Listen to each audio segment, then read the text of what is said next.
Thanks for watching. If you liked this video, make sure to subscribe for more. The Judgment by Franz Kafka.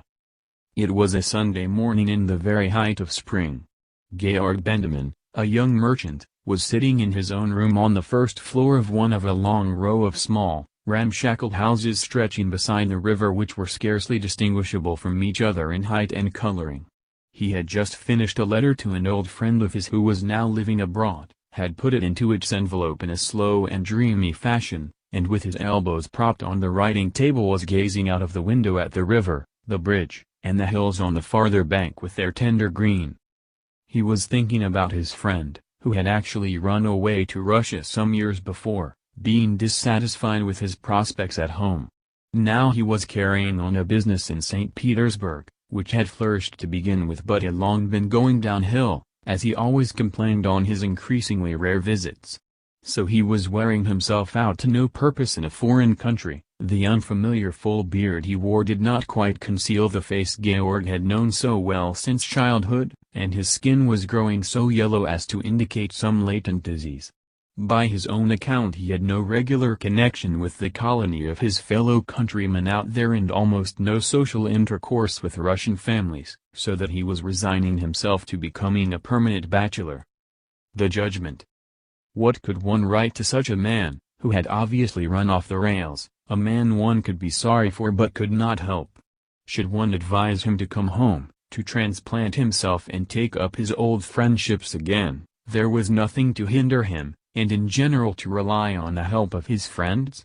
But that was as good as telling him, and the more kindly the more offensively, that all his efforts hitherto had miscarried, that he should finally give up, come back home, and be gaped at by everyone as a returned prodigal, that only his friends knew what was what and that he himself was just a big child who should do what his successful and home-keeping friends prescribed. And was it certain, besides, that all the pain one would have to inflict on him would achieve its object?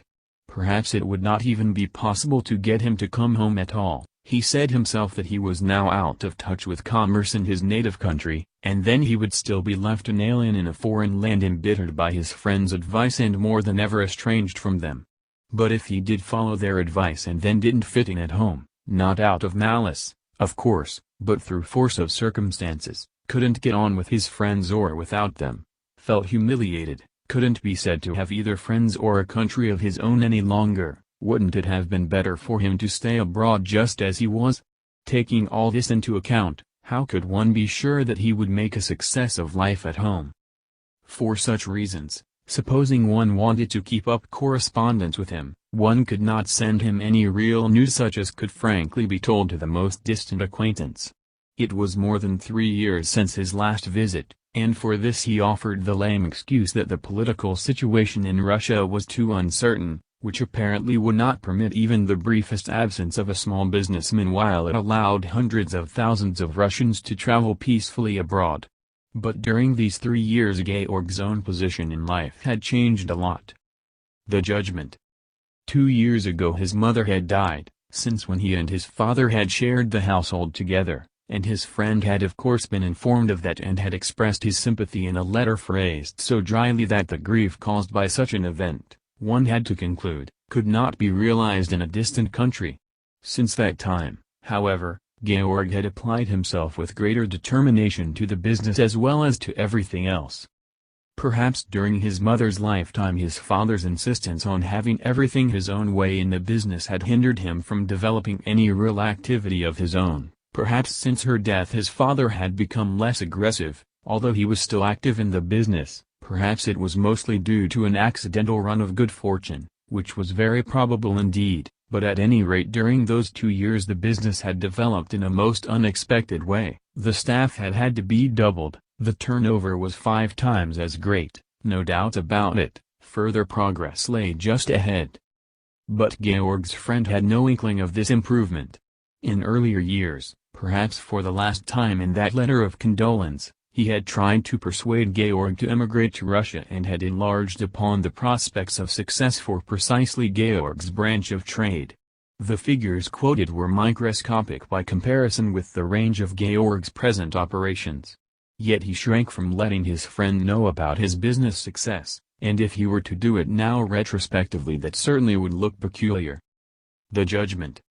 So Georg confined himself to giving his friend unimportant items of gossip such as rise at random in the memory when one is idly thinking things over on a quiet Sunday. All he desired was to leave undisturbed the idea of the hometown which his friend must have built up to his own content during the long interval.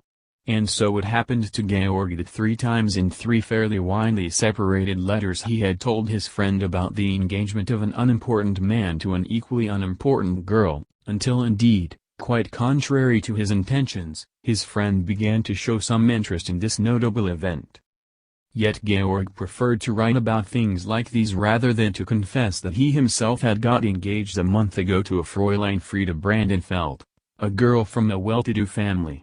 He often discussed this friend of his with his fiancée and the peculiar relationship that had developed between them in their correspondence. "So he won't be coming to our wedding," said she, "and yet I have a right to get to know all your friends."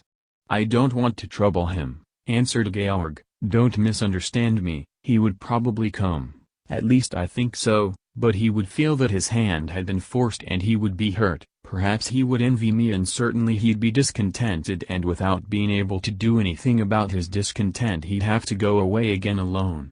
"Alone, do you know what that means?" "Yes, but may he not hear about our wedding in some other fashion?" "I can't prevent that, of course, but it's unlikely, considering the way he lives. Since your friends are like that, Georg, you shouldn't ever have got engaged at all." "Well, we are both to blame for that, but I wouldn't have it any other way now."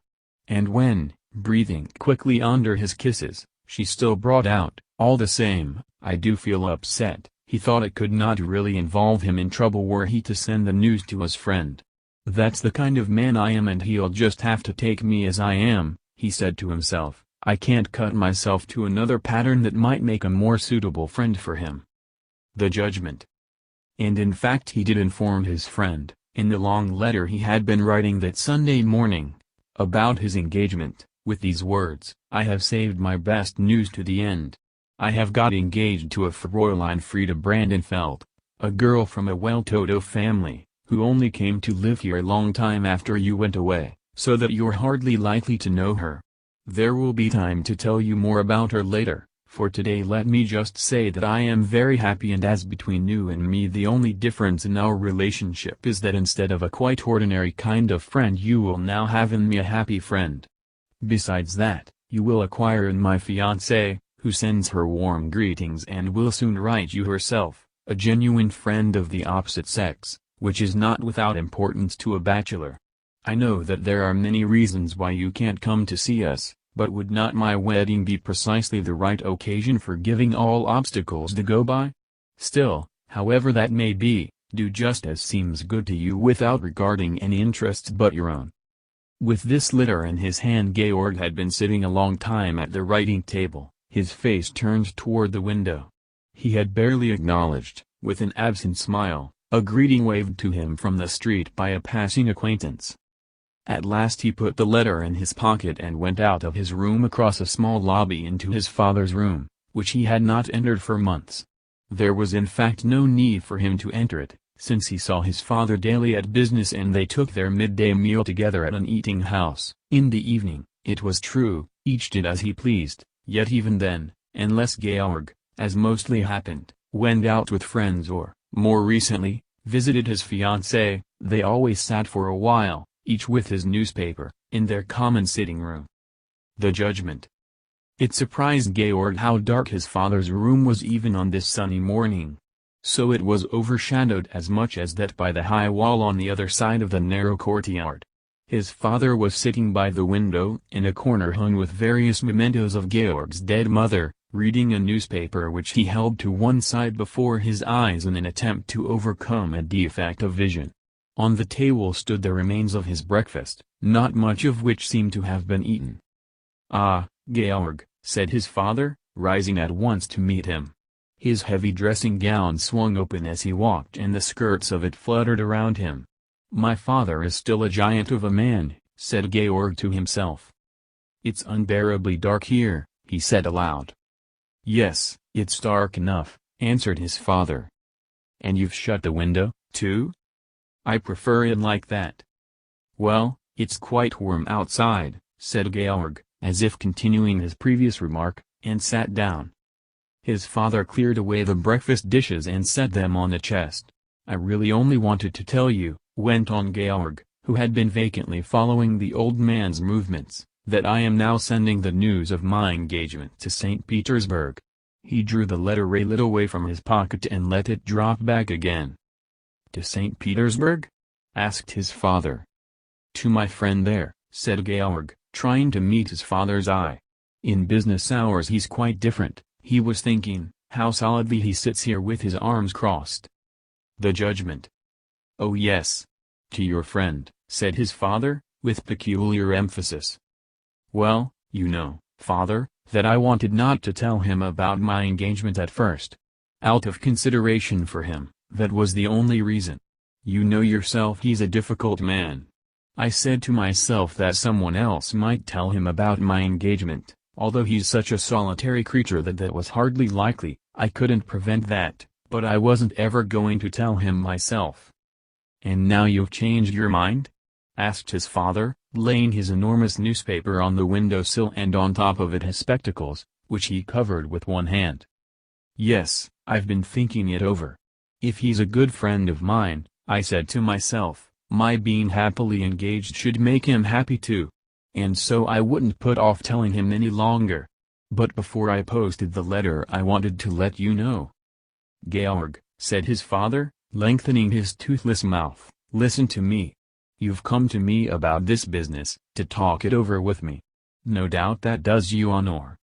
But it's nothing, it's worse than nothing, if you don't tell me the whole truth. I don't want to stir up matters that shouldn't be mentioned here. Since the death of our dear mother certain things have been done that aren't right. Maybe the time will come for mentioning them, and maybe sooner than we think. There's many a thing in the business I'm not aware of, maybe it's not done behind my back. I'm not going to say that it's done behind my back. I'm not equal to things any longer, my memory is failing, I haven't an eye for so many things any longer. That's the course of nature in the first place, and in the second place the death of our dear mother hit me harder than it did you. But since we're talking about it, about this letter, I beg you, Georg, don't deceive me. It's a trivial affair, it's hardly worth mentioning, so don't deceive me. Do you really have this friend in St. Petersburg? The judgment. Georg rose in embarrassment. Never mind my friends. 1,000 friends wouldn't make up to me for my father. Do you know what I think? You're not taking enough care of yourself. But old age must be taken care of. I can't do without you in the business, you know that very well, but if the business is going to undermine your health, I'm ready to close it down tomorrow forever. And that won't do. We'll have to make a change in your way of living. But a radical change. You sit here in the dark, and in the sitting room you would have plenty of light. You just take a bite of breakfast instead of properly keeping up your strength. You sit by a closed window, and the air would be so good for you. No, father. I'll get the doctor to come, and we'll follow his orders. We'll change your room, you can move into the front room and I'll move in here. You won't notice the change, all your things will be moved with you. But there's time for all that later. I'll put you to bed now for a little, I'm sure you need to rest. Come, I'll help you to take off your things, you'll see I can do it. Or if you would rather go into the front room at once, you can lie down in my bed for the present. That would be the most sensible thing. Georg stood close beside his father, who had let his head with its unkempt white hair sink on his chest. Georg, said his father in a low voice, without moving. Georg knelt down at once beside his father. In the old man's weary face he saw the pupils, over-large, fixedly looking at him from the corners of the eyes. You have no friend in St. Petersburg. You've always been a leg puller and you haven't even shrunk from pulling my leg. How could you have a friend out there? I can't believe it. Just think back a bit, father, said Georg, lifting his father from the chair and slipping off his dressing gown as he stood feebly enough. It'll soon be 3 years since my friend came to see us last. I remember that you used not to like him very much. At least twice I kept you from seeing him, although he was actually sitting with me in my room. The judgment. I could quite well understand your dislike of him. My friend has his peculiarities. But then, later, you got on with him very well. I was proud because you listened to him and nodded and asked him questions. If you think back, you're bound to remember. He used to tell us the most incredible stories of the Russian Revolution. For instance, when he was on a business trip to Kiev and ran into a riot, and saw a priest on a balcony who cut a broad cross in blood on the palm of his hand and held the hand up and appealed to the mob. You've told that story yourself once or twice since. Meanwhile, Georg had succeeded in lowering his father down again and carefully taking off the woolen drawers he wore over his linen underpants and his socks. The not particularly clean appearance of his underwear made him reproach himself for having been neglectful. It should have certainly been his duty to see that his father had clean changes of underwear. He had not yet explicitly discussed with his bride-to-be what arrangements should be made for his father in the future, for they had both of them silently taken it for granted that the old man would go on living alone in the old house. But now he made a quick, firm decision to take him into his own future establishment. It almost looked, on closer inspection, as if the care he meant to lavish there on his father might come too late. He carried his father to bed in his arms. It gave him a dreadful feeling to notice that while he took the few steps toward the bed, the old man on his breast was playing with his watch chain. He could not lay him down on the bed for a moment, so firmly did he hang on to the watch chain. But as soon as he was laid in bed, all seemed well. He covered himself up and even drew the blankets farther than usual over his shoulders. He looked up at Georg with a not unfriendly eye. "You begin to remember my friend, don't you?" asked Georg, giving him an encouraging nod. "Am I well covered up now?" asked his father, as if he were not able to see whether his feet were properly tucked in or not. The judgment. "So you find it snug in bed already," said Georg, and tucked the blankets more closely around him. "Am I well covered up?" asked the father once more, seeming to be strangely intent upon the answer. "Don't worry, you're well covered up." "No!" cried his father, cutting short the answer, threw the blankets off with the strength that sent them all flying in a moment and sprang erect in bed. Only one hand lightly touched the ceiling to steady him. "You wanted to cover me up, I know, my young sprig, but I'm far from being covered up yet. And even if this is the last strength I have, it's enough for you, too much for you. Of course I know your friend. He would have been a son after my own heart. That's why you've been playing him false all these years. Why else? Do you think I haven't been sorry for him? And that's why you had to lock yourself up in your office. The chief is busy, mustn't be disturbed, just so that you could write your lying little letters to Russia. But thank goodness a father doesn't need to be taught how to see through his son. And now that you thought you'd got him down, so far down that you could set your bottom on him and sit on him and he wouldn't move, then my fine son makes up his mind to get married." Georg stared at the bogey conjured up by his father. His friend in St. Petersburg, whom his father suddenly knew too well, touched his imagination as never before. Lost in the vastness of Russia he saw him. At the door of an empty, plundered warehouse he saw him. Among the wreckage of his showcases, the slashed remnants of his wares, the falling gas brackets, he was just standing up. Why did he have to go so far away? "But attend to me!" cried his father, and Georg, almost distracted, ran toward the bed to take everything in, yet came to a stop halfway. The judgment. Because she lifted up her skirts, his father began to flute, because she lifted her skirts like this, the nasty creature, and mimicking her he lifted his shirt so high that one could see the scar on his thigh from his war wound, because she lifted her skirts like this and this you made up to her, and in order to make free with her undisturbed you have disgraced your mother's memory, betrayed your friend, and stuck your father into bed so that he can't move. But he can move, or can't he? And he stood up quite unsupported and kicked his legs out. His insight made him radiant. Georg shrank into a corner, as far away from his father as possible. A long time ago he had firmly made up his mind to watch closely every leashed movement so that he should not be surprised by any indirect attack, a pounce from behind or above. At this moment he recalled this long-forgotten resolve and forgot it again, like a man drawing a short thread through the eye of a needle. "But your friend hasn't been betrayed after all," cried his father, emphasizing the point with stabs of his forefinger.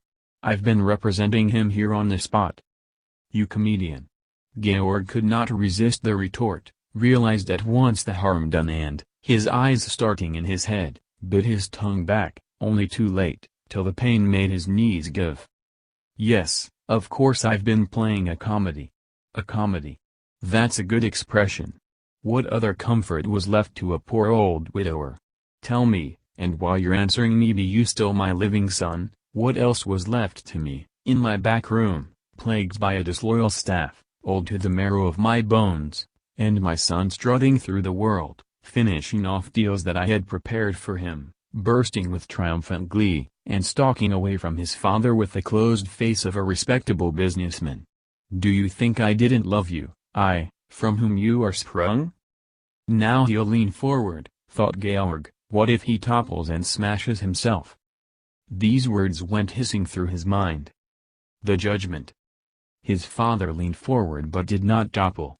Since Georg did not come any nearer, as he had expected, he straightened himself again. "Stay where you are, I don't need you. You think you have strength enough to come over here and that you're only hanging back of your own accord. Don't be too sure. I am still much the stronger of us two. All by myself I might have had to give way, but your mother has given me so much of her strength that I've established a fine connection with your friend and I have your customers here in my pocket." "He has pockets even in his shirt," said Georg to himself, and believed that with this remark he could make him an impossible figure for all the world. Only for a moment did he think so, since he kept on forgetting everything. "Just take your bride on your arm and try getting in my way. I'll sweep her from your very side, you don't know how." Georg made a grimace of disbelief. His father only nodded, confirming the truth of his words, toward Georg's corner. "How you amuse me today, coming to ask me if you should tell your friend about your engagement. He knows it already, you stupid boy, he knows it all. I've been writing to him, for you forgot to take my writing things away from me. That's why he hasn't been here for years. He knows everything 100 times better than you do yourself." In his left hand he crumples your letters unopened while in his right hand he holds up my letters to read through. In his enthusiasm he waved his arm over his head. "He knows everything 1,000 times better," he cried. "The judgment." 10,000 times," said Georg, to make fun of his father, but in his very mouth the words turned into deadly earnest. "For years I've been waiting for you to come with some such question. Do you think I concern myself with anything else? Do you think I read my newspapers? Look." And he threw Georg a newspaper sheet which he had somehow taken to bed with him. An old newspaper, with a name entirely unknown to Georg. "How long a time you've taken to grow up. Your mother had to die, she couldn't see the happy day. Your friend is going to pieces in Russia, even 3 years ago he was yellow enough to be thrown away, and as for me, you see what condition I'm in. You have eyes in your head for that. So you've been lying in wait for me," cried Georg. His father said pityingly, in an offhand manner, "I suppose you wanted to say that sooner. But now it doesn't matter." And in a louder voice, "So now you know what else there was in the world besides yourself, till now you've known only about yourself. An innocent child, yes, that you were, truly. But still more truly have you been a devilish human being, and therefore take note, I sentence you now to death by drowning." Georg felt himself urged from the room, the crash with which his father fell on the bed behind him was still in his ears as he fled. On the staircase, which he rushed down as if its steps were an inclined plane, he ran into his charwoman on her way up to do the morning cleaning of the room. "Jesus!" she cried, and covered her face with her apron. But he was already gone. Out of the front door he rushed, across the roadway, driven toward the water. Already he was grasping at the railings as a starving man clutches food. He swung himself over, like the distinguished gymnast he had once been in his youth, to his parents' pride. With weakening grip he was still holding on when he spied between the railings a motorbus coming which would easily cover the noise of his fall, called in a low voice, "Dear parents, I have always loved you, all the same," and let himself drop. At this moment an unending stream of traffic was just going over the bridge. Thanks for watching. If you liked this video, make sure to subscribe for more.